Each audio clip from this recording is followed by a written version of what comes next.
Fake news, algoritmos, informação instantânea, jornalismo independente. Os desafios do jornalismo na era da ultraconectividade discutidos aqui, na Sala de Imprensa. Olá, está no ar mais um Sala de Imprensa, sempre trazendo assuntos instigantes do mundo da comunicação para você. Hoje nós vamos falar de cobertura jornalística, mas não é qualquer cobertura jornalística. Vamos falar de cobertura de feminicídio, que é um assunto que é extremamente sensível para a nossa sociedade, mas que nem sempre é trazido para a população de uma forma ética, responsável e principalmente respeitosa com a vítima. Foi a insatisfação com a abordagem jornalística desses casos que levou um grupo de 7 mulheres e um homem, todos membros da direção e do Conselho da Associação Baiana de Imprensa, a elaborar o protocolo antifeminicídio, um guia de boas práticas para a cobertura jornalística. O protocolo foi lançado no dia 30 de abril e traz diversas orientações para que os profissionais da imprensa façam uma cobertura socialmente útil dos casos. E para falar sobre o protocolo e sobre as coberturas de feminicídio na Bahia, eu convidei uma das integrantes desse grupo, que é Sueli Temporal, que é diretora da ATCOM, Comunicação Corporativa, e segunda vice-presidente da Associação Baiana de Imprensa. Sueli, seja muito bem-vinda, que bom poder recebê-la aqui para a gente comentar sobre esse tema que é muito importante, principalmente para nós mulheres. Muito obrigada, o prazer é todo meu, estou muito contente de estar aqui e poder esclarecer os ouvintes, os telespectadores da TV Câmara sobre esse assunto que é tão importante. Sim, é demais. Sueli, eu imagino que assim, se vocês se mobilizaram para fazer um protocolo de cobertura, é porque vocês devem ter visto muita aberração aí nessas coberturas, né, aqui na Bahia. Fala um pouquinho sobre os maiores problemas que vocês encontram nas coberturas de feminicídio aqui no jornalismo. Na verdade, esse material ele foi inspirado em outros materiais já existentes de alguns veículos, como por exemplo o UOL, a Folha e outros veículos que já têm os seus manuais de cobertura jornalística para temas específicos, em particular esse, que vem aumentando muito na nossa sociedade. Na verdade, não existem aberrações. O que existe, na verdade, é um aumento grande do número de feminicídios que vem assustando a nossa sociedade, que é em decorrência do machismo estrutural que existe em toda a sociedade brasileira e baiana. Então, a partir dessa constatação, essa é uma prestação de serviços da ABI para os jornalistas, para os veículos de comunicação que queiram fazer, como você disse no início, uma cobertura mais responsável e ética e mais acolhedora do feminicídio, para que esse tipo de crime e a notícia desse crime não venha a revitimizar a própria vítima. Porque, na maioria das vezes, quando você narra um crime desse, você acaba repetindo modelos machistas da sociedade que colocam a vítima como culpada da sua própria morte. Por exemplo, ela usava saia curta, ou ela foi vítima porque ela estava provocando, era uma atitude de provocação, né? Ela traiu o marido. Então, assim, a traição, ela é motivo para o final de uma relação, para o final de um casamento, não para matar uma pessoa. Então, assim, as narrativas desses crimes não podem continuar justificando os crimes, culpabilizando a vítima.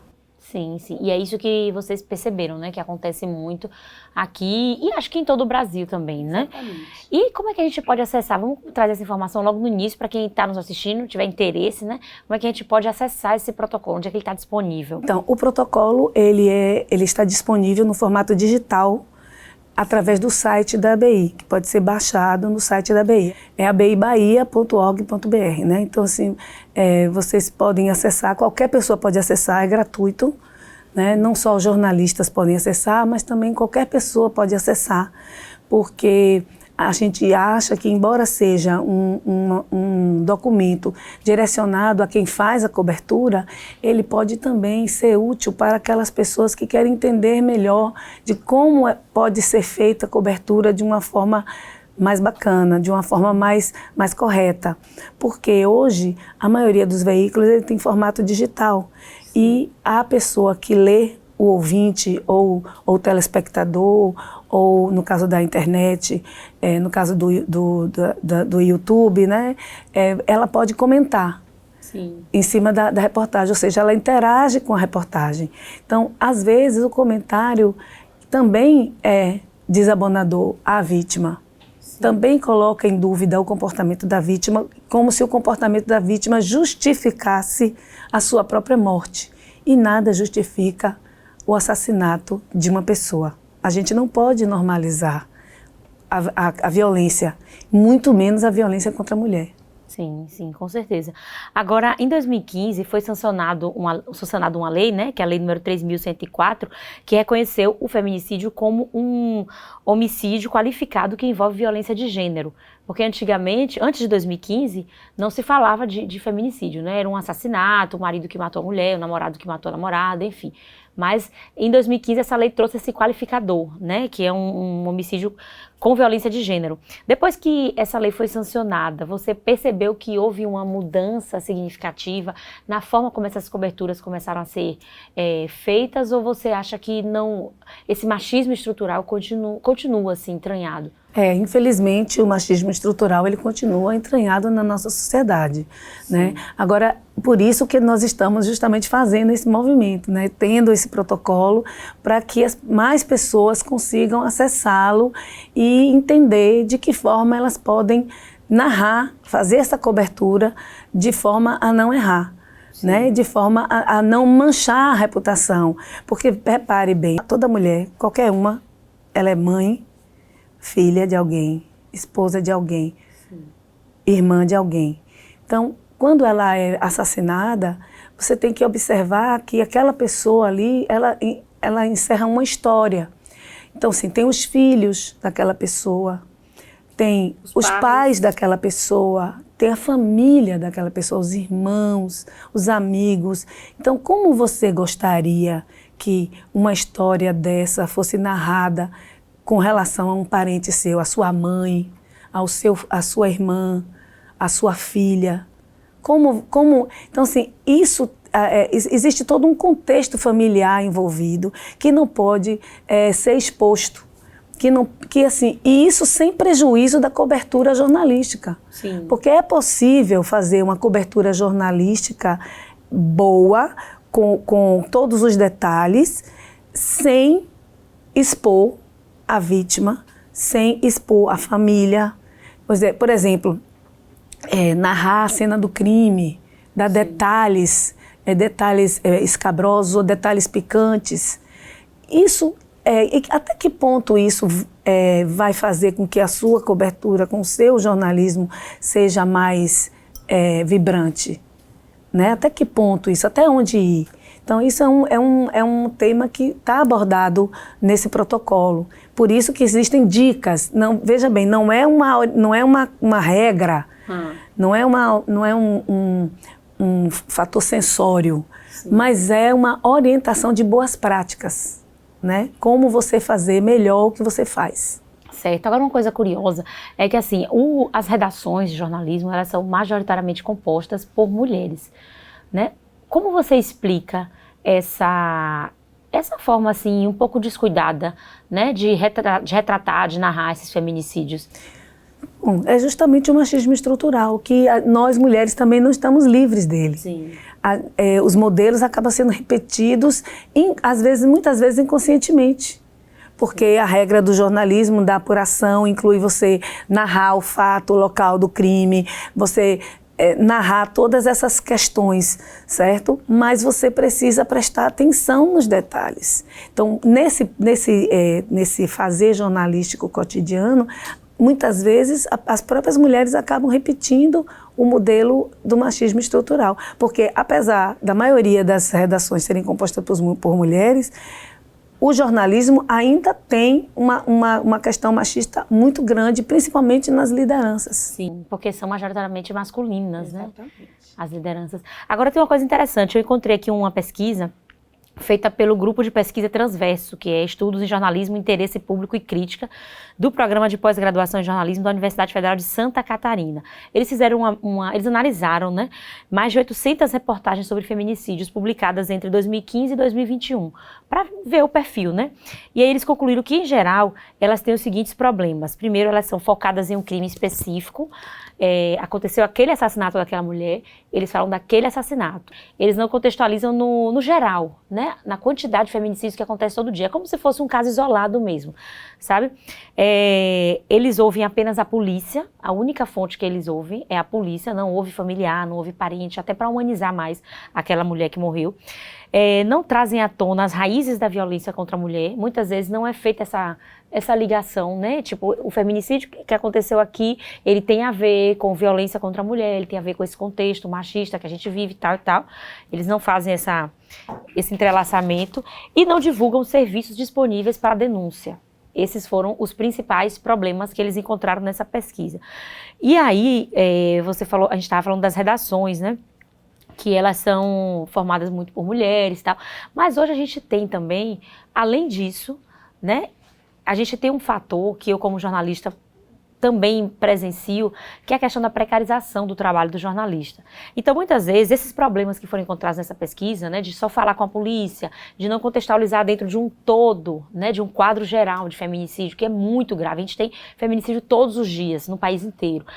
Então, essas características que a pesquisa revelou, muitas vezes não podem ser fruto também de um jornalismo precarizado. O que você acha? A nossa profissão é feita de desafios. A precarização é um dos desafios que a gente precisa vencer. Mas a precarização não pode ser usada como desculpa para você não apurar bem e não fazer bem o trabalho que tem que ser feito, né? E a precarização existe, né? A gente não pode negar, é um desafio a ser cumprido, a ser superado, né? Mas isso aí não pode ser justificativa para não se fazer nada. Por isso existe esse protocolo, e o protocolo ele dá dicas muito objetivas, justamente ele atua justamente nessas questões aí que foram apontadas por essa pesquisa que você citou. Né? A forma como você fugir do óbvio, fugir da mesmice. O protocolo tem estatísticas, tem fontes onde você pode buscar as estatísticas, tem os telefones, tem os e-mails dos órgãos onde você pode buscar estatísticas, onde você pode buscar informações mais abrangentes com relação ao feminicídio, para fazer com que a reportagem não se restrinja somente àquela mulher que foi assassinada. Porque hoje, enquanto nós estamos conversando aqui, muitas mulheres estão sendo assassinadas ou só estão sendo vítimas de violência doméstica nesse momento, entendeu? Porque a estatística, ela avança assustadoramente. Então, assim, o protocolo é para diminuir a violência contra a mulher, no final das contas também é um instrumento de diminuição, a gente espera que seja. Por quê? Porque cada vez que é noticiada uma violência contra a mulher, isso também serve de gatilho. Também existem pesquisas nesse sentido, de que a notícia de uma violência serve de gatilho para outras violências. É mesmo? Exatamente. Então, assim, é por isso que é preciso ter esse cuidado, esse olhar do jornalista, do veículo de comunicação, quando noticia um fato desse. Existem alguns veículos de comunicação aqui na Bahia que já têm atenção para essa questão, como, por exemplo, a Rede Bahia, que tem a campanha Sou Mulher, Quero Respeito. Toda vez que a TV Bahia noticia um feminicídio, ela coloca aquilo em perspectiva. Sim. Ela diz, nesse mês foram assassinadas X mulheres, entendeu? Então, assim, ela coloca essa questão sobre perspectiva, porque aí não é mais somente aquela mulher, aquele caso isolado, mas é uma doença que a sociedade precisa combater. É uma epidemia essa coisa do feminicídio. E assim, eu achei interessante essa pesquisa, e também o manual de vocês traz isso, que eu li, é um manual muito bom, muito completo, robusto mesmo, de orientações, de informação para quem está ali na redação no dia a dia. E eu acho que vale a pena, né, quem é jornalista, trabalhar com isso. Inclusive, eu compartilhei no nosso grupo aqui, né, da rádio, da TV. A TV a gente não cobre muito notícia, mas na rádio sim. Então é importante que a gente tenha acesso a isso. E assim, eu fiquei pensando, né, no quanto é difícil para quem está em casa, muitas vezes está naquela vida corrida, não tem muito tempo para estar antenado nas notícias, de fazer conexões, enfim, muitas vezes não tem estudo também, não tem aquela bagagem, né, para fazer.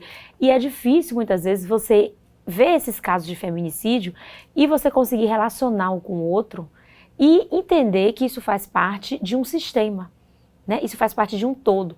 E é muito importante que a gente consiga, enquanto comunicador, enquanto jornalista, passar isso para as pessoas que estão em casa recebendo essa notícia. Ó, não foi um caso isolado, não foi uma briga desses dois aqui por causa disso e disso e disso.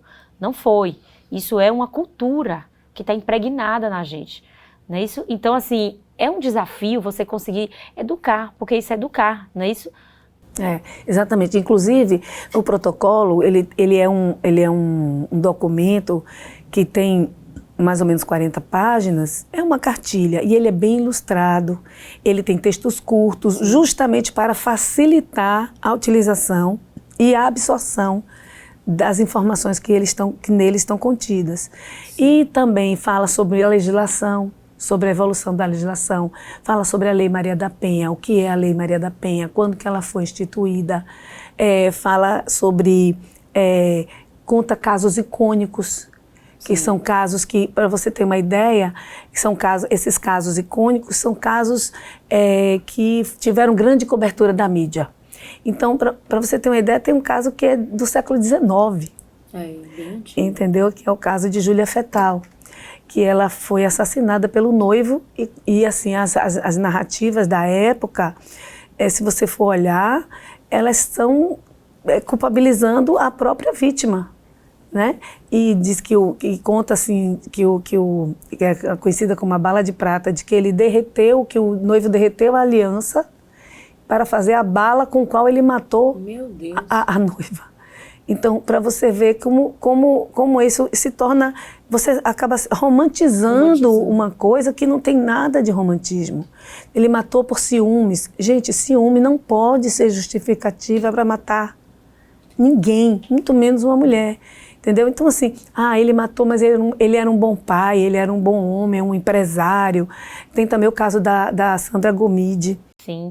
A gente vai falar desse caso de uma forma mais focada nele no segundo bloco. Eu só vou pedir para você dar uma seguradinha, porque a gente tem uns casos que a gente vai comentar aqui. Então, você que está nos assistindo, continua aqui nessa conversa que a gente vai citar exemplos no segundo bloco.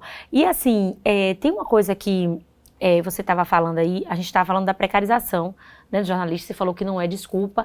De fato, não é, de forma nenhuma. Mas assim, a gente vive um dia a dia nas redações que é muito corrido. Existe aquela cobrança, né, por você colocar matérias a cada 10 minutos, a cada 20 minutos no site. Quem está no rádio tem que estar entrando toda hora para dar o boletim de notícias. Então você acaba naquela ânsia de querer dar o furo, né, de querer sair na frente e noticiar logo, acaba fazendo esses espantalhos, né, de notícia, assim, e muitas vezes colocando de uma forma muito desrespeitosa a vítima e às vezes até enaltecendo e dando muito espaço para o agressor, que isso também é um problema que a gente percebe bastante, né. Então, assim, tem isso, essa questão da precarização, e tem também uma outra coisa que eu observo, não sei se tem a ver, você vai me corrigir se eu estiver errada.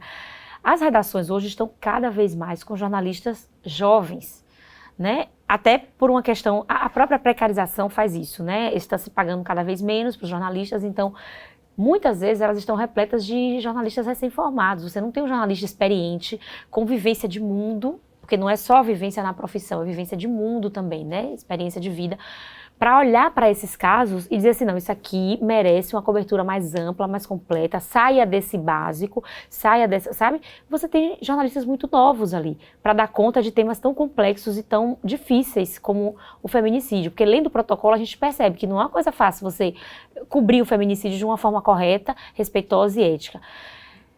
Você acha que essa questão da idade também pesa, a idade dos jornalistas ali fazendo, ou você acha que tem toda uma técnica que poderia suprir isso aí, essa falta de bagagem de mundo? Tudo tem dois lados, né? Você tem o jornalista mais antigo, que tem mais experiência, mas também já tem os preconceitos arraigados, que é mais difícil de tirar. É mesmo. E você tem o jornalista inexperiente, que erra porque é inexperiente, mas que já é atento para essas coisas, porque essa geração mais nova, ela já vem com essa bagagem, com esse olhar de gênero, com esse olhar, muitos deles já vêm com esse olhar e são eles que contestam.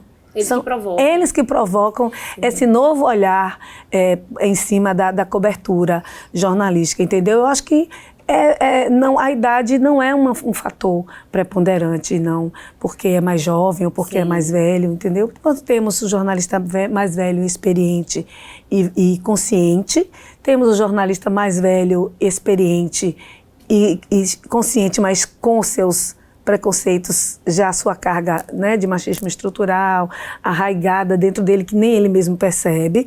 Temos o jovem que tem aquele olhar mais voltado para questões de gênero e tal, e temos o jovem também inexperiente que não atentou para isso. Por isso o protocolo é tão importante, ele serve para todas as idades, ele serve para qualquer pessoa que tenha curiosidade de perceber ou de querer fazer de maneira diferente o que já faz. Sim, sim. De maneira melhor. Como que eu posso melhorar? Então o importante é você ter no jornalismo sempre a busca da melhoria, da sua melhoria, do seu fazer jornalístico. E o veículo também, porque existem também orientações para o veículo, por exemplo, dele no final das matérias sempre colocar onde denunciar, onde fazer denúncia, como fazer essa denúncia, de que forma. Então, você pode colocar no final da reportagem um box ou uma outra matéria mais coordenada, menor, explicando como é que faz a denúncia, como é que pode ser evitado o feminicídio, quais são os tipos de violências que levam ao feminicídio, porque o feminicídio ele é o final de um processo que começa com a violência doméstica. Começa com a palavra maldita, com um xingamento, com um empurrão, um tapa, uma violência financeira, violência psicológica, até chegar à morte. Então tem um caminho. Então é preciso que a sociedade entenda qual é esse caminho que a violência percorre até chegar ao feminicídio. Sim. E esse protocolo foca justamente nisso. Agora, uma outra coisa também, quando você falou, é preciso que a sociedade entenda. Aqui na Bahia eu reparo isso, e essa pesquisa que eu trouxe também aponta isso, essa questão da falta de contextualização, da falta de vozes nas matérias, né? Só fala com a polícia. E o protocolo também fala disso, para você diversificar, né, as vozes. Você tem que falar com a família, para você dar uma humanizada, você tem que falar com ativistas, com mulheres que trabalham com essa temática, né, de direito da mulher, de violência contra a mulher e tal, ONGs ou feministas, ou profissionais mesmo, né? E aí... Entidades que fazem acolhimento. Entidades que fazem acolhimento. E aí eu queria que você explicasse um pouco a importância do papel dessas vozes, de entidades, de mulheres, de profissionais qualificados que trabalham com violência contra a mulher, para que, qual a importância delas dentro dessas matérias, dentro dessas coberturas, porque pouco se fala com elas, porque são, né, muitas vezes, a feminista histérica, é a militante que quer causar, que quer aparecer em cima desse caso, não vou entrevistar. Mas assim, qual a importância delas dentro dessas matérias, dentro dessas coberturas? E justamente isso, é quebrar o preconceito. Então, para quebrar o preconceito de que a feminista está contra o homem. Não existe isso. O feminismo não é contra o homem. O feminismo é uma busca de igualdade de direitos. O homem, ele não morre porque é homem. Ele não morre, ele não é assassinado porque é um homem. Mas a mulher morre pela sua condição de ser mulher. Uma pessoa trans morre pela condição de ser trans, embora o feminicídio ele não trate exatamente do termo trans, mas como ele é feminicídio, ele abrange também essas outras questões, esses outros gêneros que são também vítimas dessa violência, né? Então, assim, a importância das vozes dessas mulheres é justamente para quebrar esse machismo estrutural de dizer que eu não vou entrevistar porque isso aí é mais do mesmo.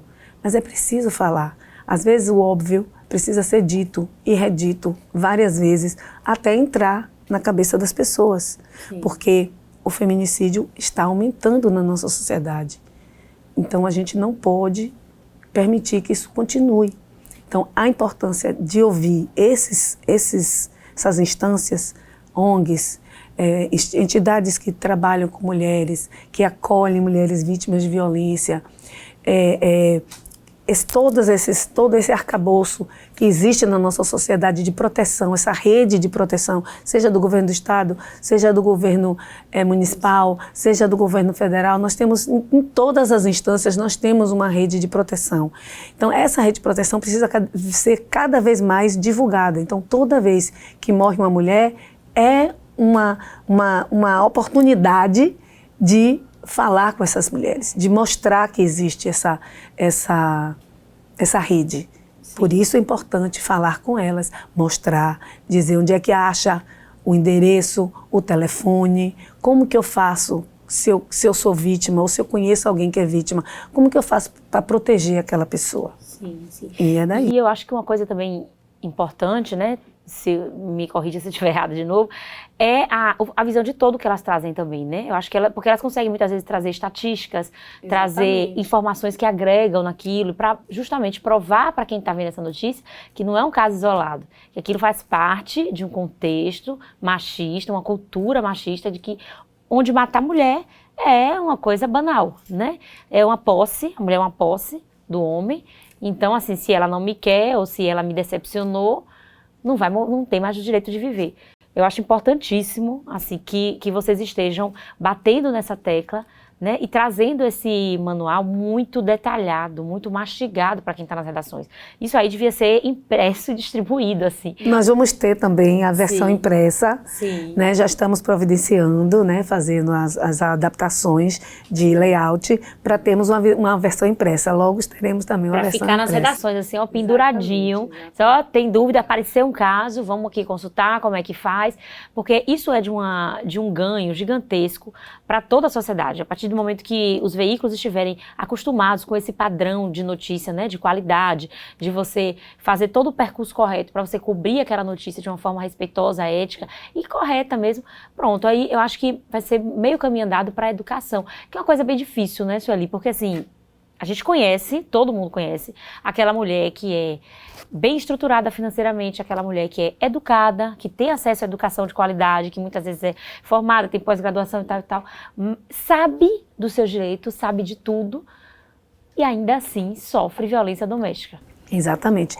E a pior ainda é aquela mulher que não conhece os seus direitos, sim, que vive na periferia, que é assassinada pelo marido, ou que sofre violência do marido, e que por ela ser preta e pobre, ela é invisibilizada. É pior ainda.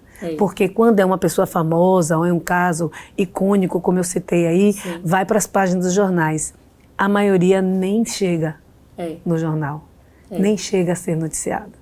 Então, assim, isso também, a invisibilização também desse tipo de crime também é tão cruel quanto a noticiabilidade. Mas quando eu falei disso, assim, desse exemplo da mulher educada, né, que ela tem estrutura para conhecer, eu quis falar da dificuldade que é de você educar sobre esse tema. Porque muito assim, complexo. Quando a mulher é pobre e é de periferia, tal, a gente justifica, poxa, ela não sabia que ela estava sofrendo violência, ela não sabia, ela não conseguiu se defender. Mas e quando é uma mulher que tem esse aparato, que ela pode se defender e ela não consegue? Daí vem a dificuldade, né? É muito difícil a gente educar uma sociedade para que esse conhecimento que muitas vezes a gente consegue ter saia daqui e vire prática. É verdade. Não é isso? E tem uma coisa também, você estava falando aí das matérias, né, das coberturas. Tem muitas coisas ruins, né, que se mostra, mas eu tenho percebido assim, um leve avanço, primeiro porque tem alguns veículos que adotam essa postura de educar mesmo, como a TV Bahia, que você citou, né, que tem a campanha Sua Mulher Quero Respeito, tem outros também, outros veículos que se comprometem com essa causa. Agora, tem coisas que a gente não vê mais. Por exemplo, eu lembro quando eu era criança, eu sempre fui de assistir jornal, então eu via muito essa expressão crime passional. Né? Sempre tinha, quando envolvia a morte de uma mulher. Hoje em dia você quase não ouve. Esse nome não precisa ser banido. Ainda existe, né? Mas precisa ser banido, porque o crime passional, ele liga o feminicídio à paixão.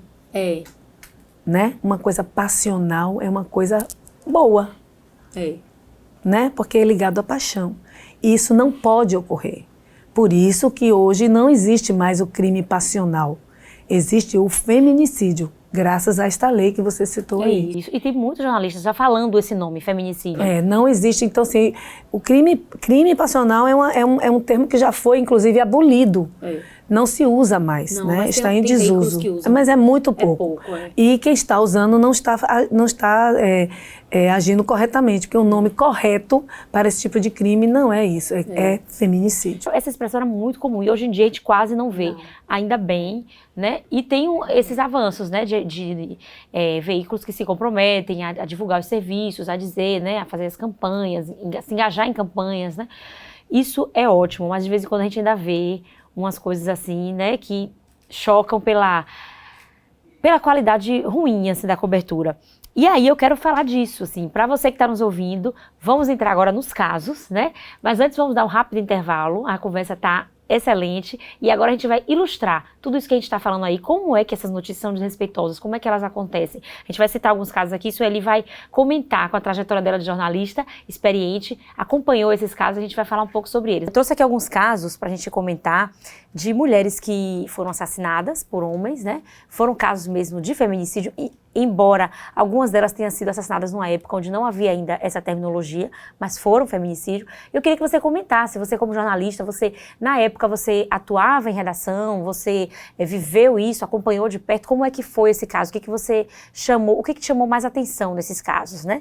Vamos começar primeiro com Daniela Pérez, que foi um caso que chocou o Brasil inteiro, foi em 1992 e eu acho que quase não existe quem não saiba desse caso, até as gerações mais novas, né? Ela era filha da autora da Globo, Glória Pérez, e foi assassinada por um colega de trabalho, que era Guilherme de Pádua. Como é que você viu a cobertura desse caso? O que você pôde acompanhar de perto? O que mais te chocou? Na verdade, assim, eu já atuava, né, no jornalismo nessa época, mas não atuei na cobertura desse caso, porque esse caso ocorreu no Rio de Janeiro e eu sempre atuei aqui em Salvador. Mas acompanhei pela televisão, pelos jornais, né, pelas revistas. Na época tinham muitas revistas chamadas revistas de celebridades, né, que deram muito enfoque a essa questão, de uma forma bastante sensacionalista. Porque era um caso que envolvia muitos artistas, né? Daniela Pérez era atriz da Globo, estava numa novela, estava atuando numa novela. O seu agressor, o seu assassino, o Guilherme de Pádua, também fazia, inclusive, par romântico com ela. A história conta que também houve o envolvimento da mulher dele no assassinato, que não era atriz, né? Mas ambos foram presos, cumpriram pena. Né? O Guilherme de Pádua, depois de cumprir pena, foi solto e faleceu, né? Mas a mulher, Paula, né? Tomás, a Paula Tomás, ainda é viva. E realmente o que mais chocou para mim na cobertura desse fato foi justamente a exploração dos detalhes macabros do assassinato. Então, foram publicadas muitas fotos do corpo dela. Até hoje você né? consegue achar na internet. Exatamente. Porque ela foi morta a facadas, a tesouradas, parece que foi utilizada uma tesoura. E aí davam conta de que teria havido um ritual satânico, enfim, que o coração dela teria sido arrancado. Então, detalhes cruéis que hoje não é mais cabível esse tipo de narrativa. Entendeu? No bom jornalismo hoje não cabe mais esse tipo de narrativa, entendeu? Sim. Eu lembro muito, assim, eu era criança na época, né, mas eu lembro que tinha aqueles rumores, e isso foi confirmado com o documentário, saiu um documentário desse caso. E, se eu não me engano, foi a mãe dela que falou que muitas pessoas falavam, se espalhou um boato de que havia um caso extraconjugal ali, entre Daniela Pérez e Guilherme de Pádua. E aí a própria imprensa foi noticiando isso como se isso justificasse o assassinato. Tipo, ela estava traindo o marido, então ela buscou essa morte. Isso foi uma alegação, inclusive, da defesa. Sim. Dos advogados de defesa do assassino. Então, assim, então por isso que esse protocolo, ele dá uma direção, um direcionamento, fala assim, sim, o advogado da defesa, ele tem que ser ouvido. Mas precisamos ter cuidado com as ilações, porque quando você constrói uma narrativa de defesa, no tribunal é uma coisa. Quando você está fazendo uma narrativa jornalística é outra coisa. Sim. Não se pode igualar uma coisa a outra. Né? A narrativa jornalística ela tem que ter uma coisa chamada equilíbrio. Né? Então não pode ser nem a favor da narrativa da defesa, nem da acusação. Então tem que se haver um equilíbrio em proteção da vítima, da reputação da vítima e da família da vítima, em proteção do bom jornalismo também. Sim. Então isso foi uma estratégia de defesa para defender Guilherme de Pádua que acabou ganhando a imprensa e virou verdade.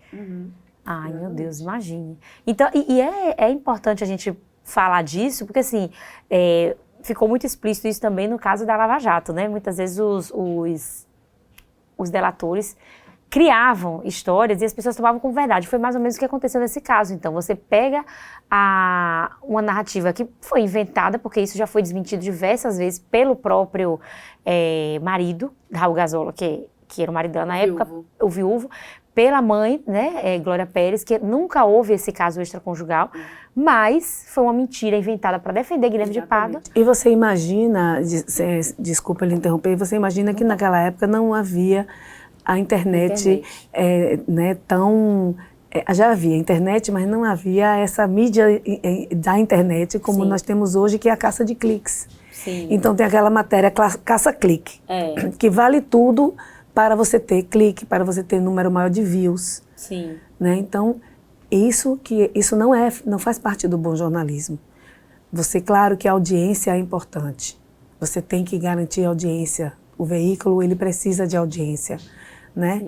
O jornalismo também faz parte disso, mas você não pode fazer um vale-tudo em busca da audiência, em busca do clique, em busca do aumento do número de page views.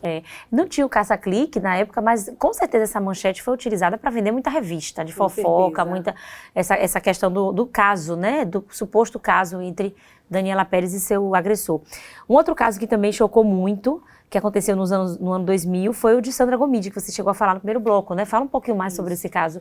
A Sandra Gomide, ela era uma jornalista importante, né, de um jornal importante, o Estado de São Paulo, e ela foi morta pelo seu chefe, com a qual ela se relacionava. Ela tinha um relacionamento com ele e por ciúmes, que não justifica, o ciúme, como eu falei antes, não justifica o assassinato de ninguém, né? Ele a matou. E o que acontece em seguida é uma coisa interessante. A vida da jornalista, que era uma jornalista importante, brilhante, com uma carreira, foi apagada e tudo que se refere a Sandra Gomide se refere apenas à sua morte. Sua morte. Eu fiz uma pesquisa no Google e só aparece isso mesmo. Exatamente.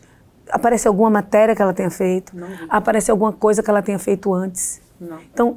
Então assim, a reputação dela foi apagada, a vida da pessoa foi apagada e tudo que existe em relação à violência que ela sofreu, que lhe tirou a própria vida. Ela virou o crime. Isso é que você culpabilizar a vítima ao extremo. Entendeu? Ilustra bem essa situação. E ela ainda tinha um relacionamento quando ela foi morta, ou ela tinha acabado? Porque eu tinha entendido que ela tinha acabado o relacionamento. Foi justamente o motivo. Foi o motivo do assassinato. Na maioria das vezes, o feminicídio é a inconformação, a inconformidade do agressor, do companheiro, do assassino, da mulher romper um relacionamento e ele não se conformar.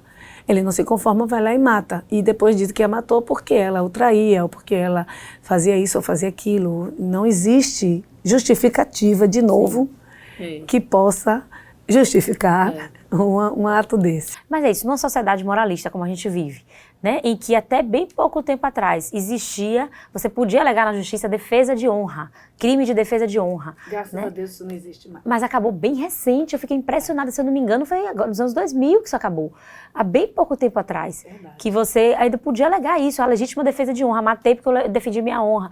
Então assim, cabe uma narrativa dessa, nessa sociedade, né, que a gente vive, cujos valores são esses, assim, de, né, a mulher tem que ser santa, tem que viver para o marido e tal. Então o cara se aproveita disso e dá essa cartada. Tanto que a maioria deles faz isso, né? Ela estava me traindo, joga essa cartada, porque, tipo assim, é uma forma dele tentar a simpatia de quem tá ali condenando eles. Pô, coitadinho, você foi traído.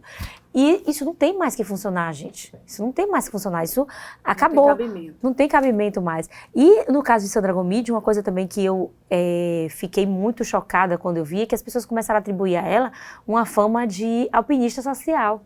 porque ela era muito jovem, não é isso? E o chefe dela era bem mais velho.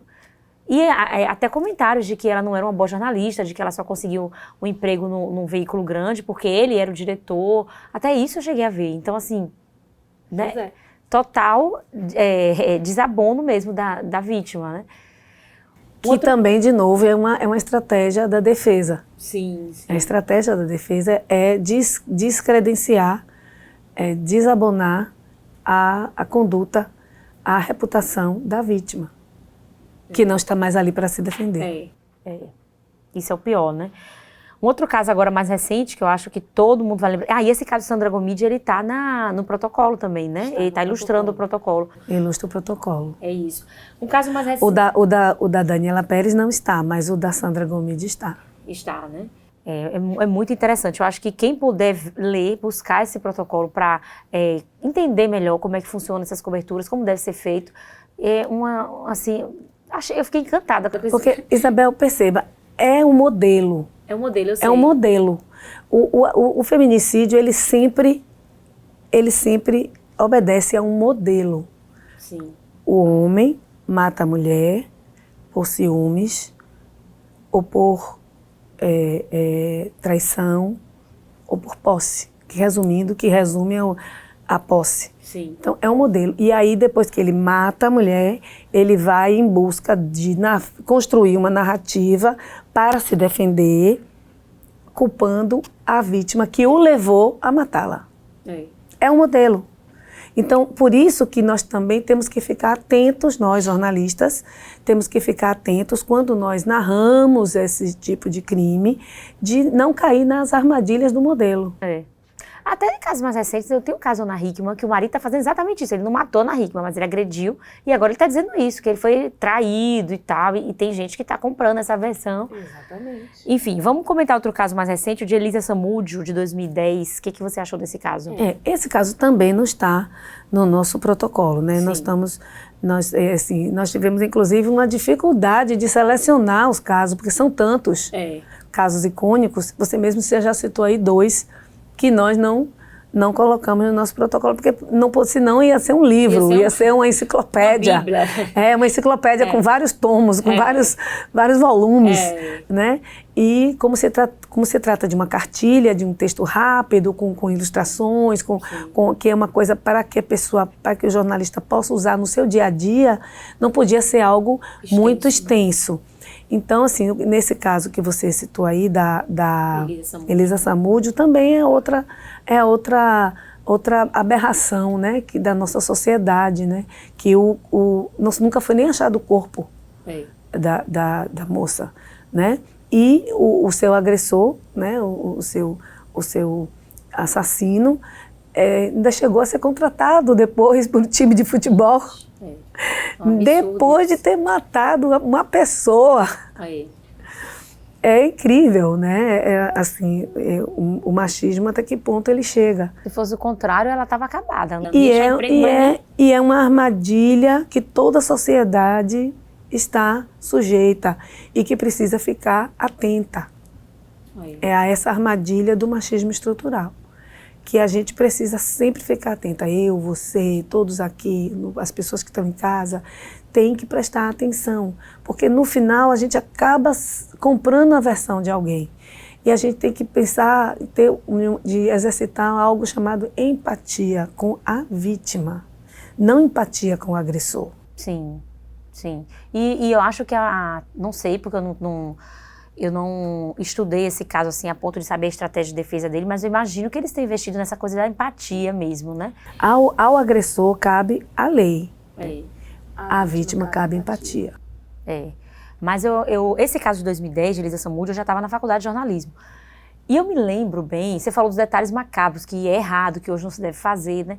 Eu lembro de quando saiu no jornal Hoje, eu lembro bem disso aqui na minha memória, que ele deu os restos mortais dela para os cachorros. Que quando isso apareceu pela primeira vez, assim, eu estava no refeitório da faculdade, um monte de gente almoçando, e aí o jornal Hoje falou isso, né? Os restos mortais dela foram colocados para os cachorros. E foi aquele burburinho no refeitório, todo mundo assim, meu Deus. E hoje se sabe que essa informação não é verdadeira.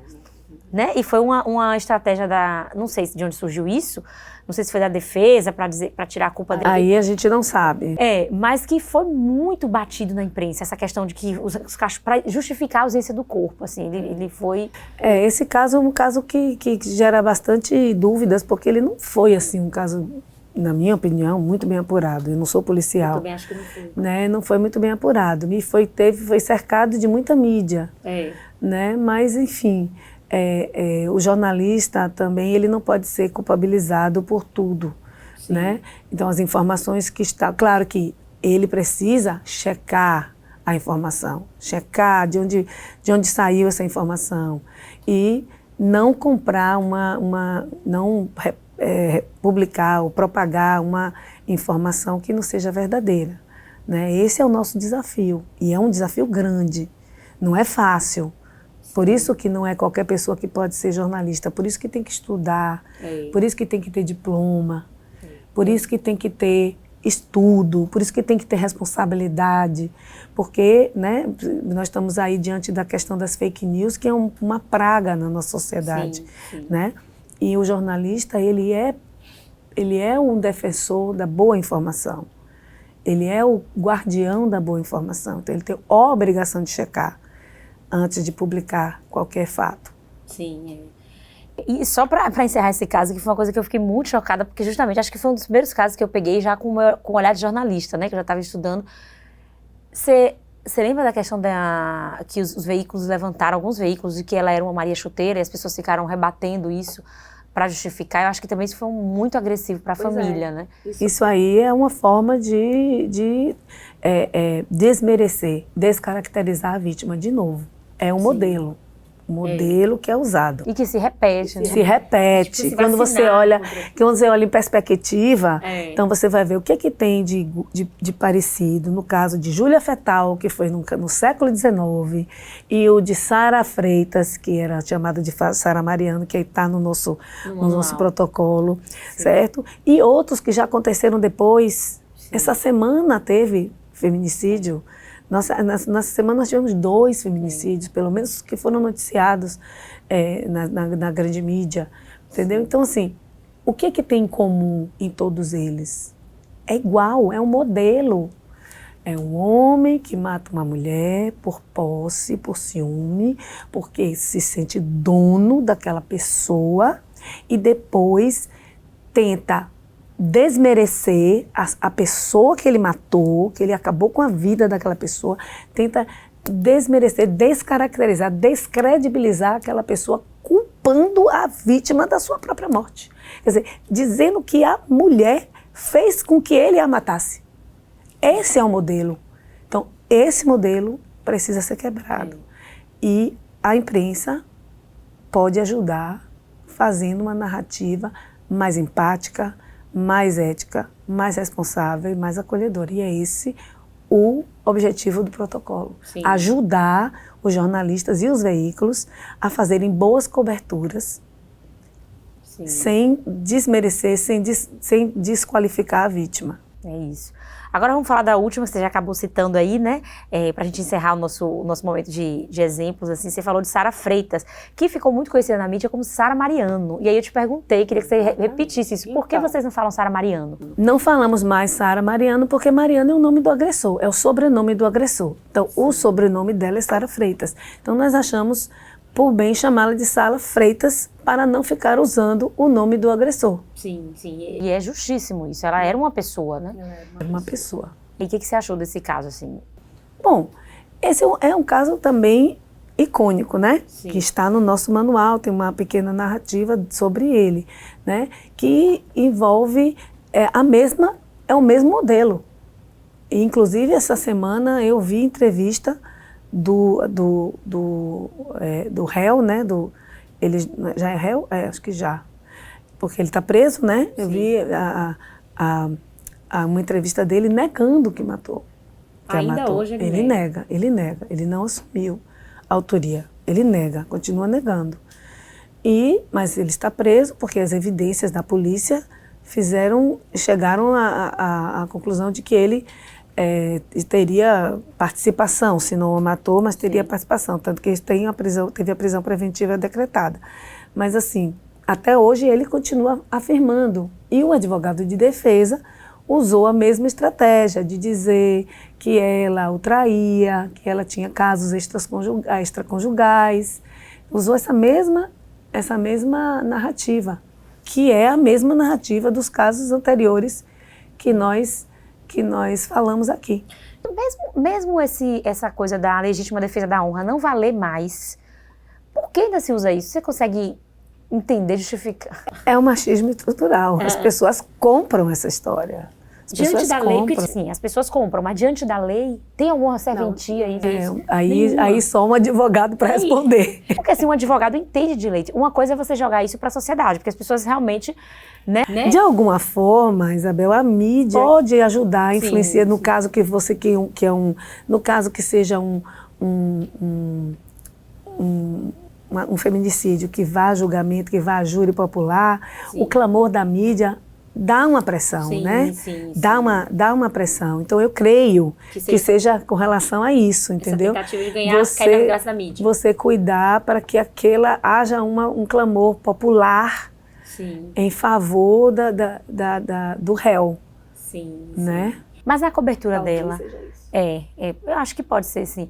No caso da cobertura dela, teve muita rede social. Né? E teve muitas fotos divulgadas, né? Do corpo, da imagens. Porque assim, a gente tem um caso de Sandra Gomide, que foi nos anos 2000, que não tinha rede social, não tinha nada, e a fama dela tá aí até hoje. Você vai na internet, você só vê a morte dela, né? E você tem, 23 anos depois, o caso de Sara Freitas, com a mídia cometendo os mesmos erros, basicamente, e com a cereja do bolo em cima, que é esses detalhes macabros concedidos pelas redes sociais. Que eu não acredito que tenha sido jornalista, que tenha ido lá e fotografado o corpo e tal.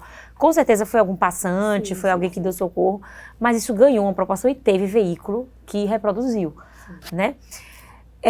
Como é que você consegue ter assim, um otimismo, né, nos dias de hoje, com toda essa interferência midiática, de todo mundo tem um celular, todo mundo tira foto, divulga, não sei o quê.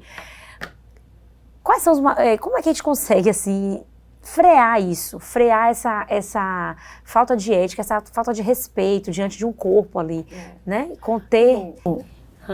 O protocolo é uma iniciativa para melhorar esse estado de coisas. Né? Se eu não tivesse esperança, eu não teria participado desse trabalho, né? Porque deu muito trabalho de fazer.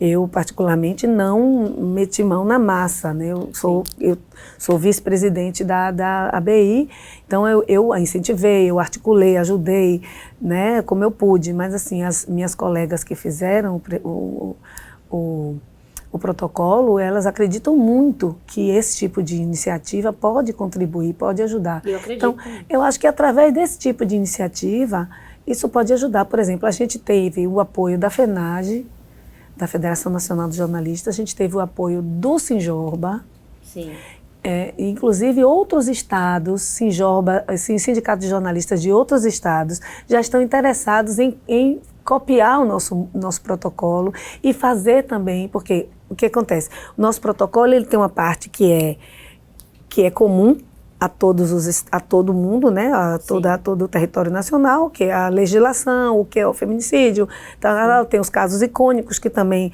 são né, conhecidos nacionalmente, mas tem a questão das fontes. As fontes são locais. Então, assim, a gente abriu a permissão para que esse protocolo seja copiado, seja reproduzido por outros estados. Então, assim, isso já está crescendo, entendeu? Então, isso já é uma coisa. A SECOM, a Secretaria de Comunicação do Estado, já vai patrocinar a impressão do protocolo. A Secretaria também de Comunicação do município também se disponibilizou, entendeu? Então, esse protocolo, eu percebo, no dia do lançamento, houve uma grande mobilização de entidades, de secretarias estaduais, municipais, a Secretaria de Mulheres do município, a Secretaria de Mulheres do Governo do Estado, agindo em conjunto, querendo fazer propostas conjuntas, independente da política, no sentido de fazer com que esse protocolo seja divulgado, seja utilizado, haja adesão a ele. Então, isso está gerando, eu acredito que na mudança. Claro que isso não é uma coisa que vai acontecer da noite para o dia, Sim, não. mas já está acontecendo. Se você comparar as notícias da Júlia Fetal, Sim. da Sandra Gomide, da Elisa Samúdio, né? E se você comparar da Sara Freitas, claro que teve alguns veículos, vão sempre ter. Sempre vai ter. Esses veículos que não vão aderir. Sempre vai ter quem não vai aderir. Mas a maioria vai aderir. Porque eu acredito no bem, na sociedade para o bem. Então, acredito e tenho certeza que tem muitos veículos já atentos, muitos jornalistas, os jornalistas jovens, as faculdades, né, que estão formando os novos profissionais, que vão estar aqui quando eu não estiver mais, quando você não estiver mais. Sim. Então, assim, isso aí vai ficar para a posteridade, isso aí vai ficar, não vai acabar, entendeu? É uma semente que está sendo plantada. Sim, sim. Né? E aí, eu espero e tenho certeza que isso vai vingar. Não, eu acho também. E eu espero ver os frutos, né, desse protocolo aqui na Bahia, aqui em Salvador, e que possa realmente se espalhar aí por todo o país. Agora, para encerrar, Sueli, infelizmente a nossa entrevista está chegando ao final, eu queria te fazer uma pergunta assim, hoje, né, ainda considerando essas coberturas problemáticas e tal, que tipo de impacto você acha que elas geram na sociedade? E que tipo de impacto você espera que esse protocolo ajude a promover na sociedade? Bom, essas notícias de feminicídio, como eu falei antes, eles são gatilhos. Sim.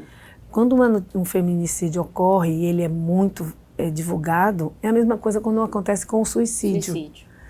Ele serve de gatilho, né? De que outras situações, que detonam outras situações similares. Sim. Então, assim, toda vez que um feminicídio é noticiado com detalhes, como foi que ele a matou, como foi que premeditou, o que foi que fez, levou para aqui, foi buscar, não sei o quê, essas coisas, esses detalhes que precisam ser relatados, mas com a técnica jornalística, né?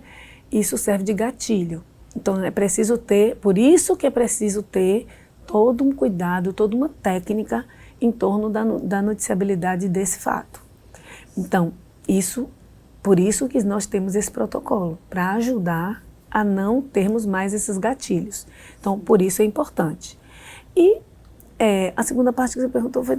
É isso, qual o impacto que gera hoje? Pois qual é, você e o impacto é esse, é que deixe de ter esses gatilhos, né? Que a gente possa contribuir para que a gente viva numa sociedade melhor, que seja mais segura para as mulheres, para as meninas que vêm ali, para minhas filhas, para as suas filhas, entendeu? Que seja também para todos os filhos, né? Que os homens, os meninos se conscientizem de que eles não podem matar suas mulheres, suas namoradas, suas noivas, né? Eles se conscientizem disso, que nós possamos viver numa sociedade menos violenta e mais segura para as mulheres. Isso, né? Isso eu acho que é o desejo de todo mundo, e principalmente depois que a gente se torna mãe de menina, a gente fica, meu Deus, esse mundo precisa melhorar, né? Agora, para a gente finalizar, vamos só relembrar onde é que pode ter acesso, né, ao protocolo. Então, o protocolo pode ser acessado através do site da ABI. Lá no site da ABI vocês vão poder baixar o protocolo gratuitamente, é rápido, ele pode ficar no celular, ele não ocupa a memória, é como se fosse quase um PowerPoint. É um PDF. É um PDF bem leve, entendeu? Então, assim, você pode lê-lo no celular, porque ele tem um formato amigável para celular, então não precisa ser, só pode ser no computador, pode ser no celular, e você pode ter acesso, são textos rápidos, são dicas fáceis, e tem um passo a passo, é muito importante e eu quero que todo mundo acesse e utilize. Eu já li, já compartilhei com meus colegas, né? E vou utilizar. Sempre que aparecer, que tiver oportunidade, vou utilizar esse protocolo. Só lembre de novo o site, para a gente deixar bem marcadinho aqui na sua tela aí embaixo. É www.abi-bahia.org.br. abi-bahia.org.br. É nesse site que você pode... Aqui. Ah, que ótimo. É nesse site que você pode acessar o protocolo antifeminicídio e ler, se informar, compartilhar com as pessoas que você conhece, compartilhar com os jornalistas que você conhece. É sempre bom a gente ter acesso à informação. Sueli, muito obrigada por essa entrevista maravilhosa. Imagina. Eu fiquei, assim, encantada com essa iniciativa de vocês e estou torcendo, vibrando, fazendo a minha parte também para que esse protocolo vire uma lei aqui na Bahia. Para que a gente possa ter isso como uma obrigação, mas eu sei que é uma orientação de vocês, né? Não é uma imposição, mas que isso vire mesmo uma obrigação das redações, que as pessoas se sintam incomodadas quando elas não seguirem esse passo a passo aí, para que a gente possa ter uma cobertura realmente mais respeitosa com essas vítimas que merecem, né? Independente de ter feito ou isso ou aquilo, não interessa, gente. Elas foram assassinadas, elas tiveram suas vidas ceifadas, né? E ninguém tem esse direito. Não. Eu agradeço a você pelo espaço, TV Câmara. Quero também agradecer ao nosso presidente Ernesto Marques, que deu muito apoio para esse protocolo sair, realmente, e os demais diretores da ABI também, homens, que aderiram à causa e que estão junto conosco nessa luta contra o feminicídio. Isso aí, obrigado. E você aí de casa já sabe, o Sala de Imprensa de hoje acabou, mas você pode rever esse programa ou assistir outras edições. É só acessar no nosso canal no YouTube, @TV Rádio Câmara, ou você pode também ver os nossos programas inéditos na TV Câmara. O nosso encontro é toda quinta-feira, às 13 horas, no canal 12.3 da sua TV aberta. Na rádio você também pode escutar toda sexta-feira, também às 13 horas, na 105,3 FM. Um abraço e até o próximo Sala de Imprensa.